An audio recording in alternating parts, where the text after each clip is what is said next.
People from all walks of life and all political persuasions have come together all across our country because of their concern and their fear of the out-of-control spending, the growing debt, and the expansion of government into all areas of the private sector. This is not about partisan differences. Our country is at a place it's never been before. The kind of debt we have, where we borrow $140 billion every month just to pay our regular bills. I know what happens to businesses that operate that way. As soon as the bank says no more money, you're out of business. We are America. We are Americans.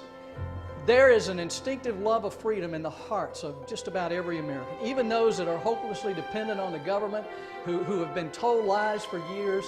America will respond to the call for freedom. And we need to take our case to the American people. We need to let them know that our best days are in front of us, that the principles of freedom that made this country great and prosperous and compassionate are still at work today.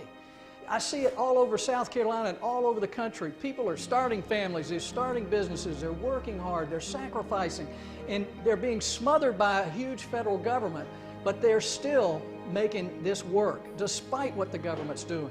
And we need to make our numbers grow. We need to communicate to every American and invite them to join this fight for freedom in 2012. We have to sound the alarm that this could be our last chance to turn our country around, but we also have to remind everyone that we are Americans, we can win this, we can make our future brighter than our past, but we have to go out and fight for it.